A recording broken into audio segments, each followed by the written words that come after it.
Buenos días, tardes o noches. Mi nombre es Juan Carlos Chacón. Soy estudiante en la maestría de Administración de Negocios de la Universidad Nacional Abierta.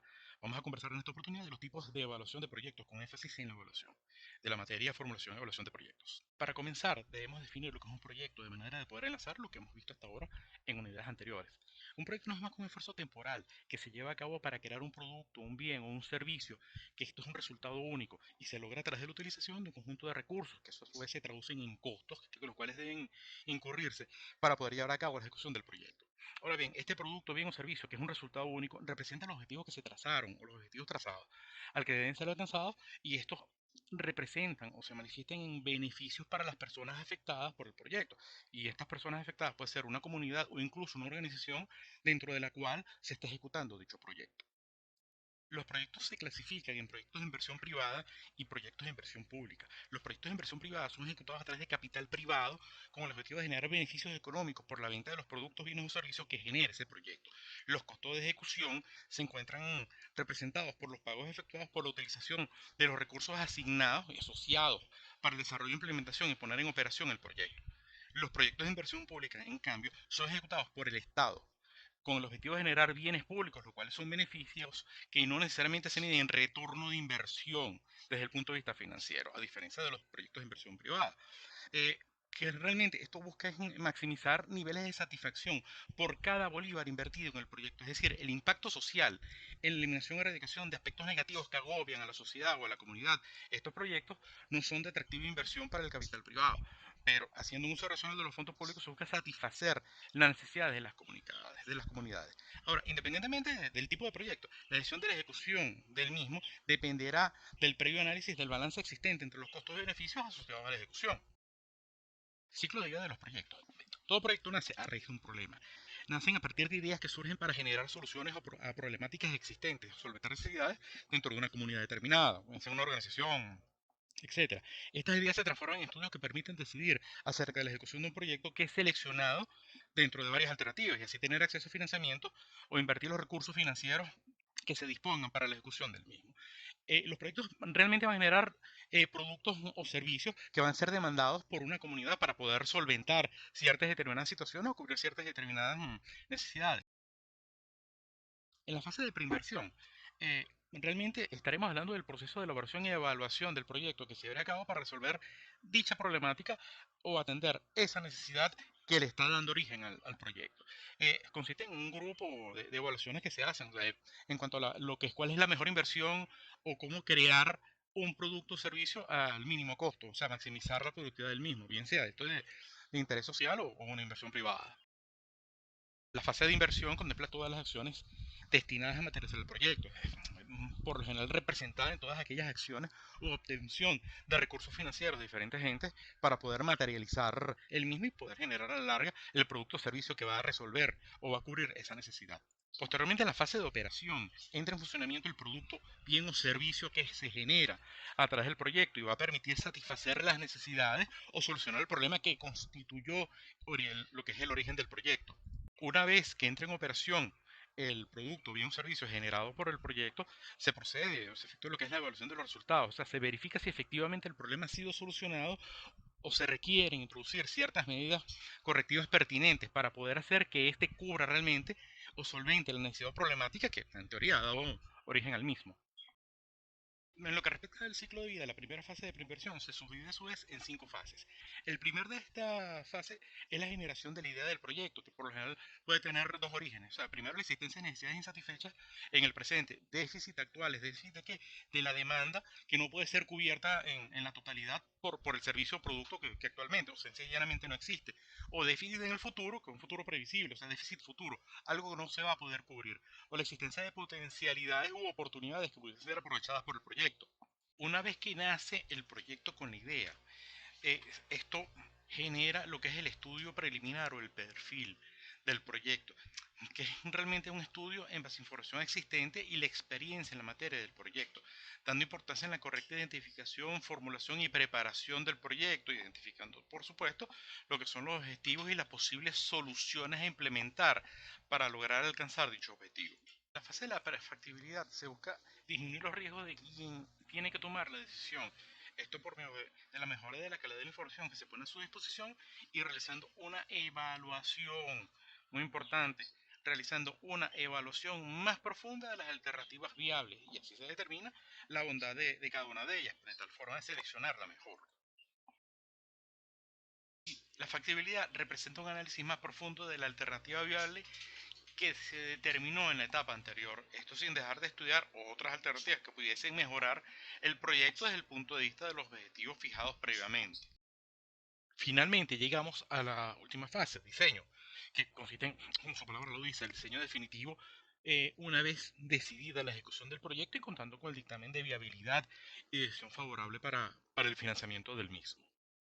Entonces tenemos que estas 5 fases que acabamos de nombrar, idea, perfil, perfectibilidad, factibilidad y diseño, que realmente son subfases que conforman a su vez la primera fase del ciclo de vida de proyecto, que es preinversión, eh, no es más que todo aquello que facilita un proceso de evaluación, decisión orientado a verificar la pertinencia, viabilidad y conveniencia del proyecto antes de asignarle los recursos solicitados. Entonces, este proceso de evaluación de decisión debe de garantizar que por lo menos 3 puntos sean verificados, que son, primero, que el proyecto es una buena solución al problema planteado. Segundo, que la alternativa seleccionada es más conveniente que las otras que se desecharon y no hay disposición de una alternativa mejor. Y tercero, el proyecto demuestra estándares técnicos e indicadores de rentabilidad eficientes con respecto a otros procesos similares para la misma solución. Acá es donde entra en juego lo que son los criterios de preparación del proyecto. Ya sabemos entonces que el proyecto nace con la idea de cubrir una necesidad. Ahora, como parte de los criterios de preparación del proyecto es necesario andar en el análisis para conocer la población asociada a esta necesidad y así poder determinar el tipo y cantidad de bienes o servicios requeridos para satisfacerla. Esto se hace a través de lo que es la caracterización de la población objetivo o población carente. Es decir, esta población que tiene esa necesidad. De la misma manera, se debe estimar el crecimiento de esta población en futuros años, de tal manera de poder estimar también la cantidad de productos o servicios necesarios para poder satisfacer esta población futura, que con toda seguridad va a crecer. Los proyectos se deben dimensionar para poder generar productos o servicios que cubran no solo la demanda actual, sino también la demanda futura en base al crecimiento estimado de la población. Por supuesto, esto ya consigue una cadena de costos asociados, los cuales debemos optimizar. A menores costos se pueden vender a menores precios. Esto en el caso de los productos o servicios generados por proyectos de inversión privada. La localización más adecuada para una unidad productora debe orientarse hacia los objetivos de máxima rentabilidad y menores costos. Hay 2 etapas para establecer la localización. Primero, la macrolocalización, que es la selección de la región donde se ubicará el proyecto, es decir, la región, municipio, zona rural o zona urbana, por ejemplo, y la microlocalización, que representa dentro de estas que acabamos de nombrar las áreas geográficas o sus sectores más propicios para el proyecto, tomando en cuenta factores como tipo de edificaciones, área requerida inicial y área requerida para expansiones futuras. O sea, recordemos que estamos hablando de poder cubrir demandas futuras en función de crecimiento de la población. También disponibilidad de líneas telefónicas, accesos a sitios por diferentes vías, transporte y disponibilidad de servicios básicos tales como agua, energía eléctrica, gas, etcétera. Vamos a dar un ejemplo de lo que es la presentación del proyecto con todo lo que hemos visto anteriormente. Existe una elevada deficiencia en el servicio de suministro de agua potable en el municipio de Chacao, distrito capital, ciudad de Caracas. Esto sabemos que es en todo el país, pero vamos a dar el ejemplo puntual. Dado el problema que sabemos que existe en el municipio de Chacao acerca de los altos niveles de desabastecimiento de agua potable, nace la idea de optimizar dicho servicio, de manera de poder cubrir un pronunciado déficit existente que afecta a gran parte de la población. Ahí estaremos hablando de un proyecto social de inversión pública, es decir, con recursos del Estado cuyo beneficio es la satisfacción de esa población que se lograría atender con el proyecto. Una vez visto esto y continuando con lo que es el perfilamiento, en la fase inicial de preinversión, hacemos el análisis del entorno y de la población. El municipio Chacao, la ubicación, el distrito metropolitano en Caracas. La población, 81.589 habitantes, esto suponiendo en mayo del 2021, una tasa de crecimiento de 1,22% anual y un consumo de agua per cápita de 0,25 metros cúbicos diarios, es decir, 250 litros por día, y una capacidad instalada de 5.000 metros cúbicos por día. Eso es información que nos puede suministrar el Instituto Nacional de Estadística en este caso. Repito, son datos ficticios de manera de poder llevar a cabo la ejemplificación. Y ya con esta información no solo podemos estimar el dimensionamiento del proyecto para cubrir la demanda actual en base al déficit que tenemos en el suministro de agua, sino también en función de 20 años, dado que teníamos la tasa de crecimiento de la población. Sabemos cómo podemos dimensionar el proyecto para cubrir esa demanda hasta el año 2041. Ya dimensionado el proyecto, podemos comenzar entonces con el diseño del mismo y analizar las alternativas que pueden ser viables. Puede ser, por ejemplo, la construcción de tanques ubicados en una mayor altitud dependiente donde trabajarían con gravedad, esto como un plan alternativo de suministro de agua potable. o puede ser también el mantenimiento, modernización y ampliación del actual sistema de suministro de agua. En cualquiera de los casos, tenemos mayores o menores costos asociados, pero uno de los criterios de decisión deberá de ser la mejor relación costo-beneficio y mayor productividad, dependiendo también de los recursos disponibles y otros criterios, tales como la localización macro, la localización micro, en el caso que esto aplique, por supuesto. Como conclusión, podemos decir que definitivamente la solución óptima para cualquier problema a resolverse desde el punto de vista del proyecto será aquella que conduzca al resultado económico más favorable, es decir, un mínimo costo con una mayor generación de rentabilidad o utilidades. Debemos considerar que existirán costos asociados tanto al desarrollo del proyecto como también los costos de producción, es decir, cuando éste se encuentra en operación. Ambos deben ser criterio de decisión al momento de seleccionar lo que se considera como la mejor alternativa. Los costos de desarrollo determinarán si es viable hacerlo y los costos de producción determinarán si es factible mantenerlo en operación.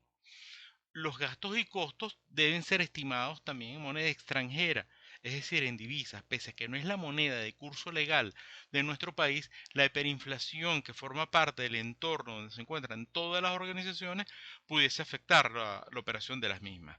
Incluso la mano de obra calificada y no calificada debe ser cotizada en dólares o en euros, o sea, en moneda extranjera. Esto de manera de poder tener un estimado o proyección financiera con la menor desviación posible. Siempre se deben estimar los proyectos, tanto sociales como privados, con la capacidad de satisfacer las demandas crecientes. Esto garantizará un retorno de inversión al poder tener en operación el proyecto durante un ciclo de vida mayor.